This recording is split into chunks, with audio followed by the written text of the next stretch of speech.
All right, Jason, we've got wall graphic Sweet Marley's. Yes. Item 5 is a request for a wall graphic at 214 South Beach Street. This is the Gardner building, owned by the W.H. Gardner LLC. The tenant, Sweet Marley's Coffee, is requesting the wall graphic. According to the Land Development Code, this does have to be approved by the Redevelopment Board when it's in the redevelopment area. And the criteria is included in your staff report. The building shall meet the minimum appearance standards, which this building does. The wall graphic should be applied to a prepared wall surface, which they will be doing. The wall graphic is for an aesthetic enhancement. Scale, design, intensity, character shall be consistent with the design of the building and compatible with the building's surrounding structures. And the wall graphic should have no written messages, logos, arrows, or bare balls, or be part of the wall graphic or embellishment. So in this case, this is the building. If you're not familiar, this is the Gardner building on South Beach Street. And the proposed graphic, if you look on in the screen, is proposed to go in the alcove, which is still in the exterior, considered in the exterior of the building. And in your packet is the proposed graphic. It does include the word coffee, and with the definition of a wall graphic, which it shouldn't include a word or a message, staff does have to make the recommendation that to approve this, but subject to the word coffee being removed, so it's in compliance with the criteria. If the applicant wants to request a variance from that, that does need to be approved by the planning board. So if there's any questions, the applicant is here and can answer your questions. So what you're saying is we can approve it, and if she wants to add the word coffee, it has to go through planning. Yeah. I believe that's legal can... But we can approve it with or without the word coffee and pass out on the planning and say. About the word, yes. Yeah. Good. If they want to request the variance. Is there any particular color? Well, I think I'll let the... We had a Tammy huge discussion on colors a couple of times ago. Well, I know we haven't seen one of these in a while. Actually, I don't think I've done one of these since I've been here. Right. And I know in the past this board did a lot of wall murals and graphics under previous staff. But I'll let the applicant answer your question about colors. My understanding is just the black graphic, but inside will be white. Okay, why don't you answer those questions? If you give your name and address for the record, that'd be great. Tammy Kaczynski, 55 River Dunes Drive, Daytona Beach, Florida. I have pictures of the alcove. If you guys want to look at it, if you're not real familiar with that building, it's the wall. On the other side is a window, and then this wall butts up against to McKay's Pub. Part of the reason for wanting to do it is for signage purposes. I hear it all the time. Customers come in and tell me, I drove by you 5 times. Right. You can't see your sign. You can't see it. And part of it is I have tinted windows. I have nothing I can do about that. The sun hits certain times. I look closed, whether I'm closed or not. And we're open from 7 in the morning till 10 o'clock at night. It's rare that you're going to find us closed. So putting that in white on that wall, I have talked to Kelly, my landlady, and she will be repainting that wall in the color that it currently is so that it has a fresh coat of paint to go on. They would prefer it be in white because that way it won't be as dark slap in your face. Wanted the word coffee as a descriptor because we're a coffee shop. Yeah. Well, we'll bandy that around. So the criteria you're requesting is you like the sign with the word coffee. I would prefer it greatly with the word coffee. Okay. Yes. Any discussion on that? Anyone have any problem with the word? I guess we can just take a vote on it unless somebody has it. Steve, you have something? Well, I was just going to say that the word coffee seems to add balance to the graphic. Otherwise, it's just a cup hanging out there in space. Right. So I think, if anything, it adds to the design of what is going to be on the mural. That's just a personal opinion. What she says has some merit because I was specifically looking for the place and walk by it without seeing it. So I think there is some merit to the idea that she needs to draw attention to it somehow, and I don't see that as being objectionable. I don't see that being a problem either. My question is the outline. What color is the outline of the cup going to be in? The whole thing would be the line that everything you see in black would be white. The only reason it's in black on that is because it was printed on white paper, and Right. a white graphic just doesn't print well on even a colored paper. And what color is the wall? The wall She's going to is- repaint it, but what color? It's a terracotta color. So we figured it would flow better. The letters, like I said, if you look at this, the numbers, the 214 above the door is in white, so it would comply with that. The awning over is in black. The lettering that Kelly has provided for us on the awning is all in white. Even though it says coffee shop on that awning, people don't see us. I've gotten to where I just tell people, look for Adirondack chairs. But an Adirondack chair doesn't tell you I'm a coffee shop. Right. What color will the wall be? Terracotta. It'll remain the color it currently color. is. Yeah, so the color that, if you drive past the Gardner building, the color it is now is the color it will be remaining. They actually found some backup paint, so. So for clarity's sake, what we see as black lines on a graphic essentially going to be white, and Correct. that's it. Correct. Okay. So what you see as white background would be the terracotta Correct. color. How long does it take to get approved in the planning board? I'd have to check with the planning staff if they could schedule for. We're early this month. We did back up this meeting one. We'll see if we can get on this month. If not, it might have to be August. If we approve it with the copy, does it still have to go to the planning board? Yes. Yes. The code is fairly clear that the code is clear that the variances have to be heard by the planning board. And I think it's stretching it to call that a message, but I guess. Yeah. Thank you, Larry. Move approval as presented with the word coffee included. Second. A second. Motion and a second. All in favor? Aye. Any opposed? Well, good luck to you. Thank you, everyone. Thank you. All right. From coffee to frozen yogurt. Hot, cold. Jason, I do have one question for you. Just on the front of this building, does it still say sports? No. Cards, collectibles? I took this off Google Maps, so it's an older okay. picture. They've actually recently replaced their awning, and actually they have and that's probably why they want the graphic to be in white. They've put a new dark awning on the building, and each building has the same lettering for their wording, and it's in white letters. If you look at it, it's very attractive. So it'll just say Sweet Marley's, and it won't say... I mean, on the awning? No, on the awning, I think it just says coffee. They have like coffee, and then over, there is the Gary T Sports Shop, so I think that says sports. And then they have the dentist. They just kind of say what type of business they are. Okay, thank you. She has Sweet Marley in her window as an approved window sign.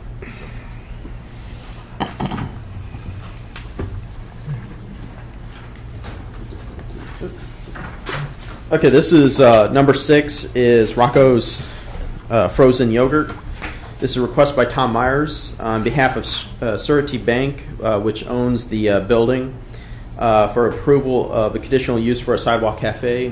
For those members that are fairly new to the board, sidewalk cafes are allowed on Beach Street on the sidewalks, provided certain criteria within what's called the RDD1 zoning district. It's a two-step process. First, the redevelopment board has to approve the conditional use permit, which is the request here. The actual license agreement, because they'll be using city property, has to be approved by the city commission. So this is the first step in a process which most of the restaurants on Beach Street do like to have cafes in front of their stores. So what you have before you is the Sidewalk Cafe request at 200 North Beach Street. The criteria is included in the staff report. They meet all the criteria. They're just essentially wanting to put the tables out in front of the building. They'll keep the 6 feet clear that's required by the code, and that's written into the Sidewalk Cafe license agreement. So if there's any other questions, normally the applicant is here, but this is pretty routine, and they do meet all the criteria. Any questions? It's a new, for those at the corner of Bay Street and North Beach Street, this is a new frozen yogurt shop that's opening up.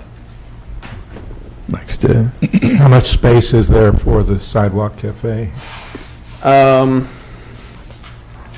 They got it on the next sheet here. This should be attached. You know what? I didn't. Yeah, I did look at it. Looks like it's about 20 feet. 140 square feet. It's the Sidewalk Cafe.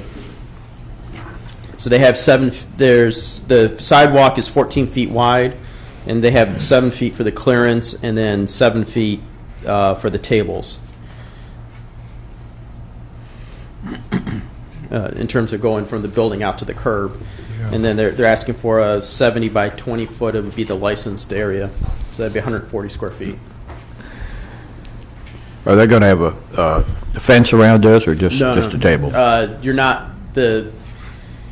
Our standard agreement on the sidewalk cafes is that you're not allowed to put any permanent structures. The only place we have allowed that is next to Stingrays, and that's because it's in the alley.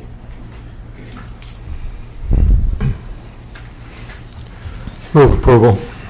Second. All right, all in favor? Aye. Any opposed? Okay. All right. Another question? Sure. In the LDC rewrite, have we even mentioned about shrinking the size of 7 feet or 6 feet? We should go to every other small downtown, which is a winter park on Sunday, and there's not 6 feet on their sidewalk. You mean for the sidewalk area? Right. I mean, I know handicap, you have to have 36 inches, right? So, this was a criteria that's been in the code since I've been here. So I imagine the thinking was kind of like engineering. So two wheelchairs could pass each other. We can look at that and check with our liability and look to research why 6 feet exactly was put in. But that's something we can look at. So I think we get a whole lot more table settings out there if we could actually shrink it down to 36 inches wide. I'm sure people would prefer that versus having to have 7 feet. 88, 44 inches you'd have to have. Okay, 44, minimum. okay. So if we have a 4 foot clearance. Right. We could, it definitely, and something to keep in mind, what's coming, it's in the pipeline to come to this board is the LDC Clarion, essentially what is the second module. You've already looked at the first module, which was essentially just the procedural elements. The next module coming is very critical, I think, for this board to look at, because it's going to be dealing with the zoning district, the use charts, and the standards for those uses. And I'll have to double check. I don't know if we're going to get into. The Sidewalk Cafe. I think some what they're doing in the rewrite, they're differentiating better between what are primary uses and accessory uses. So the Sidewalk Cafe will start to fall under accessory uses, and I don't know if they've gotten into it, but at some point, either Module 2 or Module 3, you will see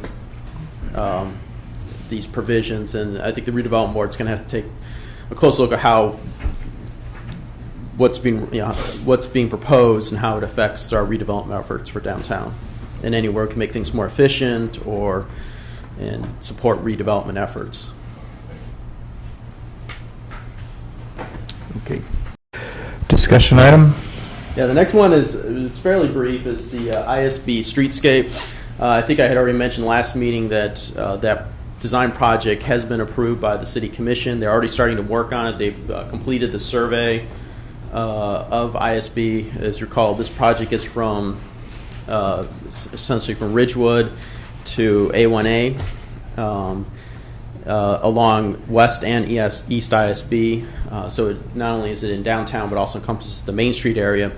In downtown, a lot of the focus is going to be on how to kind of carry that Beach Street look around the corner and tie in ISB to Beach Street and shopping. At the same time, keeping a unified look for the entire ISB corridor as people head to the beach.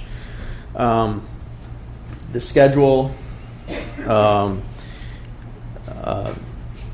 think it's like a 6 to 9 month design project at different phases.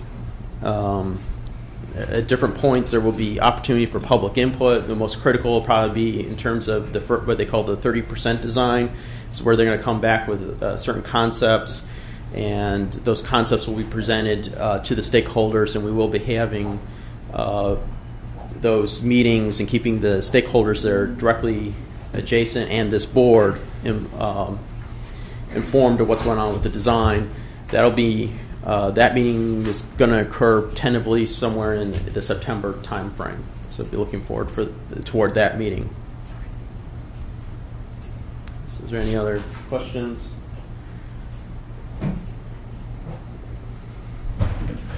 September, huh? September, yes. Yeah. Okay.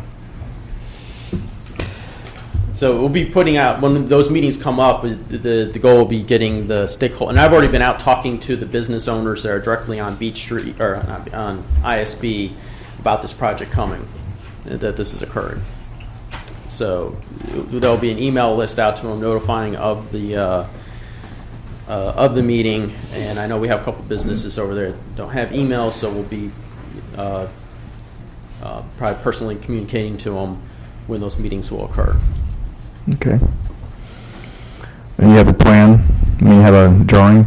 Well, right now, the design, the firm only have their concept drawings that they submitted as part of their response to the RFP from the city.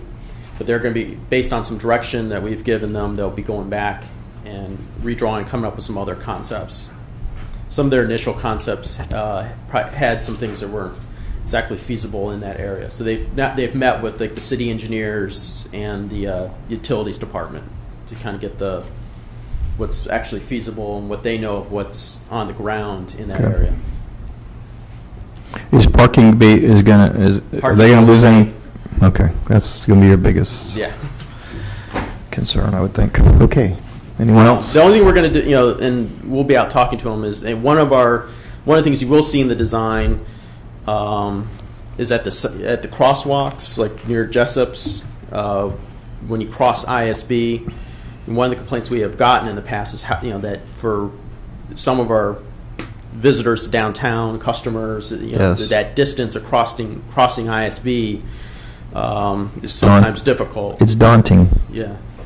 And so one of their design goals is to shorten that you'll probably see built into design like what they call a bump out, kind of shorten that distance. Yeah, that's a good idea. So that might affect some parking because you're going to get that bump out in there.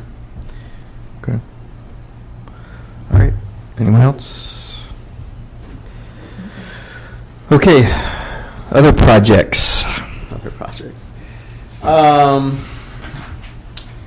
Right now, let's see, what did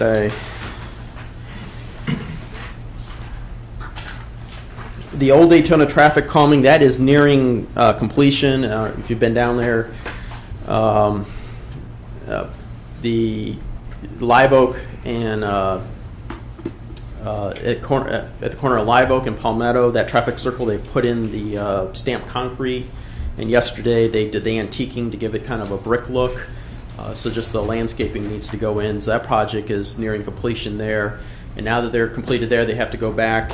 There's to be some speed bumps at Loomis, or speed tables at Loomis and Cedar. Public Works will be constructing those. And then we'll be doing some final landscaping in that area. So that project should be nearing completion in the next month or two. Public Market, as you recall, we contracted with Cheryl Kelly, who runs the farmers market, to put together a public to do some additional analysis for us. She submitted her first part of her report. That's currently under review here at the city.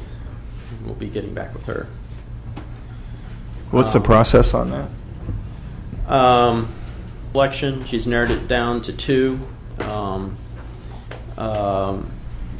to get a site selection, and then she's going to go out and kind of test the response, essentially try to get, attempt to get potential vendors and see what the response is. And once that's all completed, we'll be coming back to you with a report on that. Okay, So come that will back give to us this more viability to tell you how viable the project is. I thought there was only one site under consideration. No, in her report, she was directed to look at some additional sites, Okay. just to kind of test our economics on the one site we had been looking at.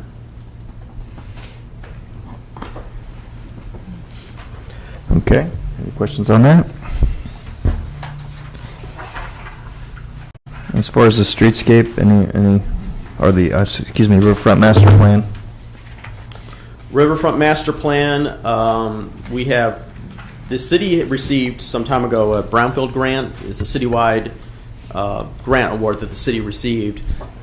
Some of those funds from that grant award have been redirected into the Riverfront Park, and they're going to be doing some brownfield analysis. This is the same company. You've actually had a presentation to you. This is TBE Cardinal. They do a lot of the they're under contract with the city to do brownfield work.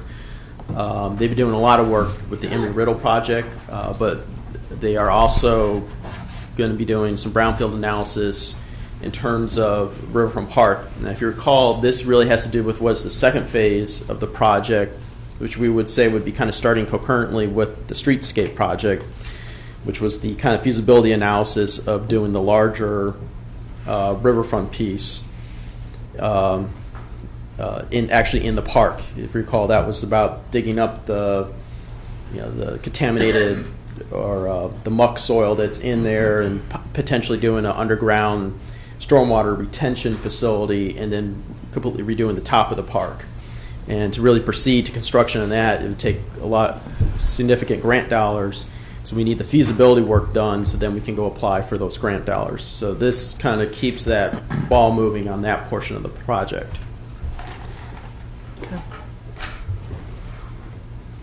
And the what the CRA had approved for expenditure on the engineering work, where are they at with that? You mean for the streetscape design? Yes. That has not gone to the CRA yet. They put the RFP out. The response or the contract has not come back to them yet. Is that but CRA approved an RFP to be put out? Okay, gotcha. So we're still there. We're Yeah. still stuck in neutral on that It's one. not still neutral on that one. Okay. And is the CRA meeting anytime soon? Do we know? I believe there's one schedule, a brief one scheduled for July 20th. Reed was in a meeting yesterday. Maybe he has anything additional? No. Is there any downtown business to be discussed at the CRA on July 20th? Not aware of any downtown business. Okay. Alrighty. Anyone else have anything else on his updates? Yeah, one more question. Have we heard anything about the marina? How's that going at the ISB bridge? Were they supposed to be putting a marina in there? On the Main Street side? On The beach side. I haven't heard they're starting construction or anything. Okay, we're still trying to get the permits and all that from the state? Mhm. Okay. All right. Anyone else? Public comment? Anybody have anything? John? Mr. Public? Mr. G. John Q. Public. John Nicholson, 413 North Granbury Avenue. One on your streetscape on Palmetto. They recently redid the streets over on Beachside, and when they did, and they put in these Miami curbs, it created a definitive look. If you ever go along Oak Ridge and look down Wild Olive and Oleander, you'll see how fine it looks. It really does put a definitive look to it. It's very crisp, it's very clean, it's very neat. What you've done, if you look at, I can't recall the road that runs next to the 7-Eleven, but if you're at the marina and you look down towards Ridgewood, it looks completed because of the curbing. I think if you were to do that on Palmetto, it would make the whole neighborhood look upscale. It really would. If you look at the Oleander on the beach side, it really put that up a notch. The ones that don't have it really look kind of like run down. You've done nothing to the homes along the side of it. It's just driving the street makes it look so much more impressive. It might be something you want to do since you put so much money on those two roundabouts. If you go from Bellevue to the city, City Hall, it would really tie that together and bring the neighborhood up. Secondly, I again want to talk to you about the library and the Rainbow Park that I've suggested in the past. Ormond has this Rainbow Park out on Nova Road where the children come in from Oak Hill and Flagler to go to the park to play and enjoy it. In writing up the things that tourists can do in the city, I divided it up into family, adult, teenagers, and young kids. There's absolutely, other than the water park, which is really not geared for 0 to 12, there is absolutely nothing in the city of Daytona Beach for that age group. We have nothing, not a single thing. So being in the center of the city, you would help our tourist industry, you would help our residents. And I know Kelly has talked about wanting a school in downtown. You will absolutely not attract parents if there's absolutely nothing for their kids to do. So I'd ask you again to think. It's very inexpensive to do. It has a great appeal, and it would help your business on Beach Street because moms will come in to drop their kids off and they have to drive past your stores to get to and from. So for the tourist industry, for those on the beach side, I think you have the perfect location for that. Thank you. Thank you, John. Anyone else?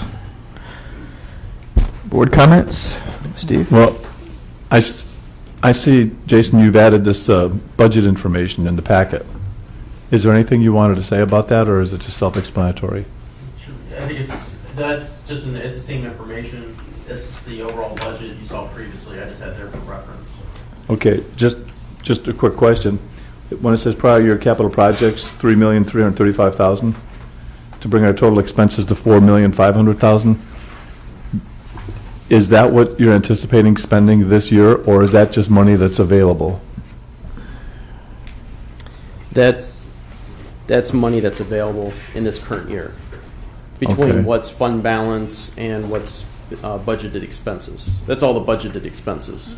Okay, and the debt service of $168,000, just roughly how much is the debt, do you know?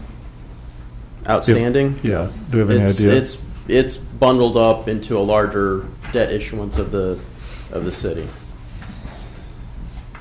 So what we're responsible for would be about, roughly, do you have any idea how much our portion would be?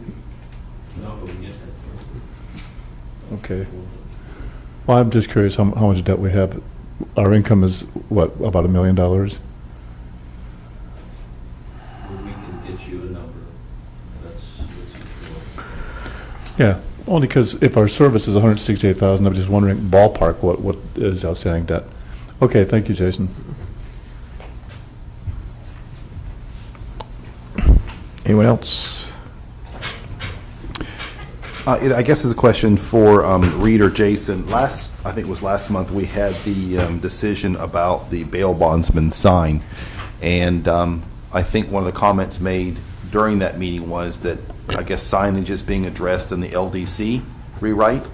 And I believe one of the commissioners came to me and said it's not being addressed in the LDC. Can we verify that that's going to happen? Because I know we said that, oh, well, it's going to be addressed, and so we wouldn't have the issue of where we have the gentleman putting his face and bail bondsmen and telephone numbers and all that, and what type of signs are allowed in the redevelopment area. And I heard that it wasn't even going to be in the LDC rewrite. So is it going to be or not going to be? I think what they're going to do is they're going to carry forward what's in the land development code is kind of what I'm hearing. But yeah, what we have in terms of our design standards to rely on is what's the appendix to the redevelopment area, to the appendix to the land development code. That's what sets up those design standards. So there's an opportunity for us to look at those, the specific design standards as they affect the redevelopment area. You have the opportunity as redevelopment board to amend those from time to time. Okay. And and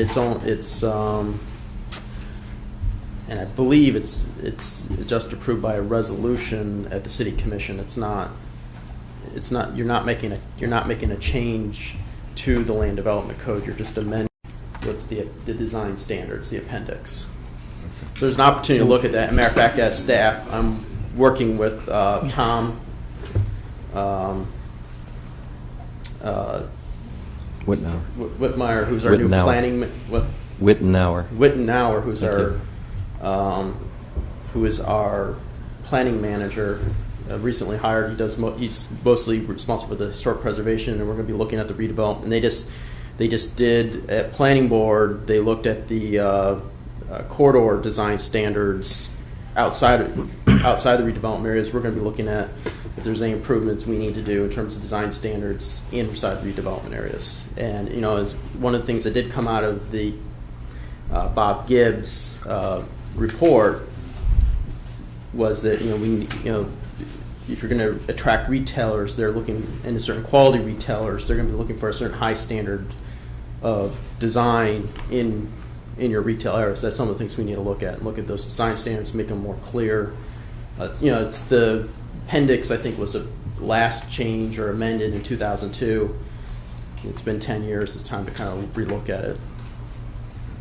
I guess I would just like to make sure we address it, because I know there was a loophole and they got away with it, and I really don't think that we should just be giving in. No, and I think we learned a lot from it, and we're going to apply those lessons to the changes, particularly in these corridors, where it's highly visible, and we can be much more effective on the quality of what you see there along those roads. Okay, so piggybacking on Daniel, what standards? I understand the amendment to the LDC, but specifically, what will we do to keep from what happened with that vendor happening again? Because he made it clear that he put in over $10,000 into that sign, and it was erected before it was approved. So are we saying that could happen again? I think that anybody that wants to ignore the laws or not check in, it can happen again at any time. Hopefully we catch it before it goes up. But if we don't have the people on the ground or someone doesn't call in, we sometimes find these after the fact. But then I guess what's our step? What do we do to make sure it doesn't happen again, so it's clearly written?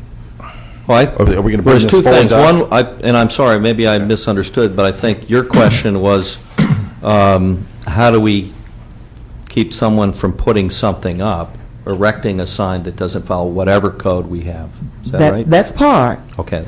And the other piece is, is there anything specifically in place that makes it clear to them these are the steps, and if they aren't followed, the repercussion is?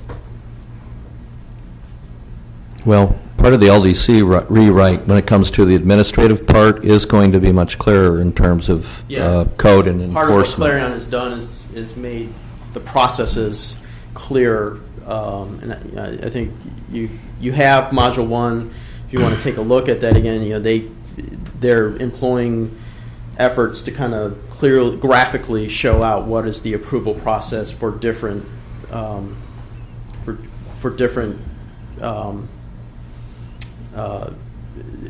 types of whatever type of step of project, from a site plan to a simple putting up a sign. What is the approval process? They're doing a better job of showing graphically what are the steps necessary for approval. So that helps, I think, the person who's not familiar with all the permitting to understand what is the process at the city for different types of projects. Okay. So that's one thing that's happening. And then the other is, I think, what we need to do in terms of our design standards, they also need to become more clear. I think as a board, you see the same thing we have to deal with staff at staff level in terms of approving projects when it comes to the appearance and design standards in redevelopment areas. I think those standards need to become more clear of what the expectation is, and that And there's, in the last 10 years, other cities have done a good job of, there's examples out there that we can use in terms of improving our design standards, so that it'd be very clear cut on what is the expectation, and each redevelopment area is different. And one of the issues with our current design standards is it kind of slaps one design standard for each redevelopment area, and each one is very different and probably needs its own specific standards. So that's some of what we're going to be looking at and be bringing back to this board. So that's part of Mr. Wittenauer's task. Yeah. Okay. All right, thank you. Al, I want to pass along to the board a couple of comments I received from a member of the Downtown Development Authority on matters that we discussed at our last meeting. One has to do with the discussion concerning whether to prohibit used clothing stores in the downtown, and the discussion was that by doing that we might unintentionally exclude a higher-end boutique that sells used clothing items. The concern expressed was that the rules need to be very clear on that, because otherwise we could have some used clothing stores that would not be suitable for the downtown. The other item had to do with the sidewalk cafe situation, and it was only a concern about having better defined standards for the types of tables and chairs and umbrellas and those sorts of things, so that we don't end up with something that doesn't look proper along the street in the downtown. And I just wanted to pass those comments along, since I'm the liaison between the two boards. Thank you. Thank you. I'm trying to remember what we did on the used clothing. I thought we narrowed that down pretty good, but it's a good, used clothing, I think, as a board, you decided not to. You didn't want to deal with the commercial, and that was carried forward to the planning board.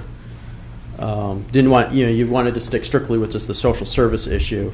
So as it is now, when it comes to used clothing, the code will stay as it is. Okay. Which is used clothing is prohibited in certain. It's not blanket to the entire redevelopment area. There are certain zoning districts where you're not allowed to have used clothing stores in the downtown. I believe the RDD 1, the Beach Street zoning district, you cannot have a used clothing store. Okay. I guess just clarify, was their comment that they would like to see like upscale, like so-called vintage clothing stores? Was that their? I'm not sure. I think it was not an objection to that possibility so much, except that if it's not carefully monitored, it could turn into A low end. something like a thrift store. Yeah. Okay. So the code basically stays as it is, and that's been the difficulty. I've heard that comment before from like merchants on the street when they have the town hall meetings or this out. There's some that would like to see kind of what they call upscale used clothing, like vintage stores. But I think the problem we run into from a code standpoint is differentiating between the two in writing that code. And how do you regulate that through zoning? It's very difficult. Okay. One more thing, what Mr. Abrams said about chairs and tables, where are we with that? Because I really don't want to see us getting tons and tons Right of now- restaurants with $5 chairs. Right. Right now, the license agreements with the individual sidewalk cafes do require, there is language in those license agreements about the chairs being of a certain quality level chairs. But we could get it, again, going back to that addendum or the appendix, the design standards, we could put some more specific standards into the appendix as it deals with outdoor tables. I mean, signs continues to be the biggest concern, I would think, on the sidewalks as far as. You mean the sidewalk cafes, Sandwich- the Yes, sandwich board sandwich signs? board signs, Yeah, we've. There's one down there that's got two together. You have to walk around them to get. I have to see, okay, I'll look for that one. When I'm down there, I do stop in and let the businesses know about the code requirements, and then other than that, we have to and most of the businesses, after I kind of tell them what's the standard, they do comply. Because actually, I think it was a couple of months ago, I went along ISB, and ISB was looking pretty bad for a while, and that's cleaned up. Just by that friendly reminder of what the standards are. But if we have to, I'll get code involved too, because it is a code violation. Yeah, I mean, just make them more of it. That's all. Anyone else? All right, record time, I think. If there's no further business, then I'll call this meeting adjourned.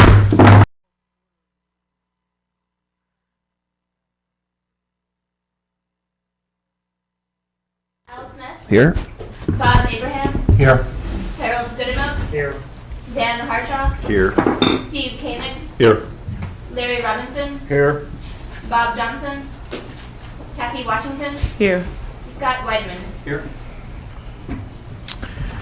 Okay. Can I make a motion to approve the minutes of I would love a motion. meeting of to June approve this. 7th? Okay, do you have a second? Second. Any additions, changes? All right, none heard. All in favor?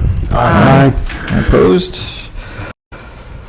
Okay, staff report. Police Department? Good afternoon. Afternoon. Just a quick rundown of stats in the city. Overall, citywide, our crime is down right around 13%. We're down 6% in this district. We're losing a little bit of ground in the summertime, although we anticipated that happening, so we tried to go into the summer with a big lead. We've lost a little bit, but as we're coming out of summer, we're starting to see our numbers go towards our favor again. So there's a lot of reasons for that. We have a lot more people in town. Kids are out of school. Juvenile crime is up, but we're working on it. As far as the downtown area, I understand that from some people that things are going fairly well. My goal has always been to put the right people in the right positions and change some of our deployment strategies, which I think is working. We obviously still have issues with the parking lots behind the Beach Street businesses. We know that. 2 weeks ago, we had a rash of car breaks in those back parking lots. We have caught people that were responsible.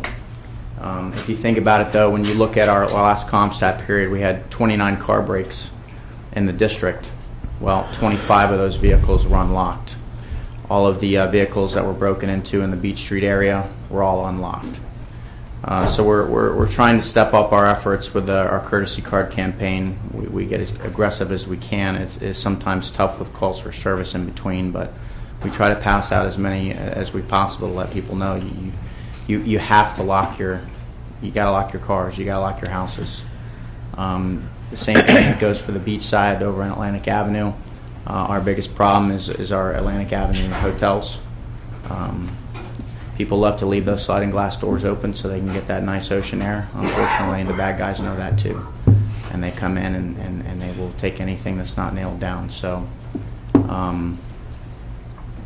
we're working on a problem right now on Beach Street to address the Coliseum. That has been the thorn in our side for quite some time. Within the last month, we were informed by the Coliseum that they were canceling the outside detail that they had hired.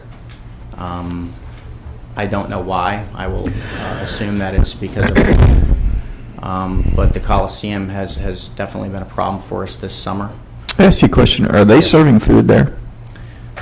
I don't think the Coliseum is. The arena next door is, but not the Coliseum. No, I mean the arena. As far as I know, because last I saw they were not opening for lunch. They were. Yeah, that's was actually a question that came up with us last week. We're not sure if they actually are open because the last couple of times we've gone by, it doesn't look like there's anything there. Jason? Do you know if that that situation allows for them not to serve food, and still be open? Yes, at the Coliseum, they are grandfathered in as a legal non-conforming force, what we used to refer to as 4COP before we took some of those actions to change the code. So they fit within that? They're legal non-conforming. We're usually grandfathered. Okay. I think we need to clarify whether they're serving food at all. Well, the Coliseum, I'm sorry. There's been a sign on the door of and maybe it's down by now. It's been a couple of weeks since I walked by there, but there was a sign. Did you notice that? No. Oh, yeah. Sorry. Sorry about that. This is interrelated. That's why I wanted to bring it up. I think I misspoke when I said the Coliseum. There's two, even though they're owned by the same people. There's two different, from the standpoint of permitting. There's two different entities there. You have the Arena Sports Cafe, which is a restaurant. Okay. And then the Coliseum was always what we used to refer to as those 4 COPs. And that's a legal nonconformity. So they're still in conformance from the standpoint as long as they continue to operate. They would lose it under if the use was to cease for 3 months. The restaurant, the last I heard, and actually I'll be double checking this because I kind of see the same thing. It doesn't look like they're even open for dinner, but last I heard they were just open for dinner. Okay. But I'll be checking on that. They're the same owner, though, correct? They're the same owner. And matter of fact, I think we probably also need to check in with the property owner to see what the current status is, too. Well, I think the police can only do so much. I think whatever on our end that we can do or you can do to let them know that's a problem. So, yeah, it's a problem at night. If you go closing back there time. 10 or 11 o'clock at night, it'll look like nothing's happening down Right. there, and then all of a sudden at midnight, the place is absolutely mobbed. So it's a very late night crowd there at the Coliseum. Right. So between midnight and 3, it fills up, and then when they dump it out at 3 at the bar close, it's an absolute nightmare for us. So we have an operation actually planned for this Saturday in response to an incident. I don't know if any of you are aware. There was a shooting there last Saturday night. Nobody was shot, but so to respond to that, we are going to hire a half a dozen officers on overtime to do nothing but stand out there and address the problems, so to speak, that come with that crowd. The other nights that we have issues down there are Monday nights when they have teen night, another huge issue. They have indicated that they are going to hire detail officers for that, but we have yet to see that, so I don't know what the status of that is. So Mondays and Saturdays are our biggest issues there. What's is there an agreement about them having detail? Wasn't that the way it was set up originally? They had one, and from what I understand, they got behind, they weren't paying, and then they just canceled it altogether. It's on again, off again with them. It happens. The only one that's consistent right now is Razzles and the 509 Club are pretty steady with it, but Coliseum's on and off. So. Okay. When you say teen night, you mean T-E-E or T-E-N? Teen, as in a younger crowd. Okay, yes. 21. Okay. Yes. Yeah, they'll open it up to those under 21, but they don't serve alcohol. Okay. Any other questions for me? No, thank you much. All right. Thank you. All right. Danny, code enforcement. Good afternoon. Good afternoon.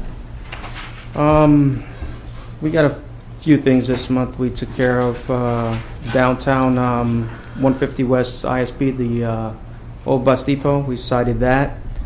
Waiting to get word from the return certified notice, and then we can proceed with that.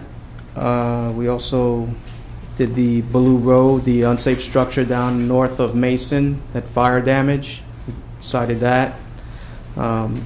Waiting also to hear from them that they received the notice. I've also, matter of fact, they didn't, so I had to do a posting on that. So we'll proceed after the amount of days allowed to go ahead. 200 South Beach Street, we got complaints about graffiti that was in the back, the rear of that business. I took care of that the same day. We painted over it, and it's Which one is that? it's behind 200 South Beach. It was actually a breaker box that someone did some graffiti on, and what we did was took photos and we sent that over to the police department to get them to see if there was gang related and whatnot, where it would come from. And I was able to get hold of one of the maintenance guys on the north side that take care of the North Beach Street, and with knowing him, he took care of it for me that day. Repainted it, and we keep an eye out for any more issues on that. What else? San Juan, we got an issue with overgrown lot. I also cited that and went back, did a reinspection, and found that they took care of it. But we have another one down on the north end by Ridgewood that I'm going to be citing, see if I can do it today. South Palmetto, we've also had an overgrown issue there, which I cited, and Seagreave, 546 and 562 South Seagreaves, I found that there were no occupation license for rentals. I've cited those two. 211 Live Oak, also issued a notice for no occupation license on that one. And for this month, on completions, 415 Orange Avenue, got a complaint of overgrown grass and weeds on that property. They took care of it. That's now in compliance.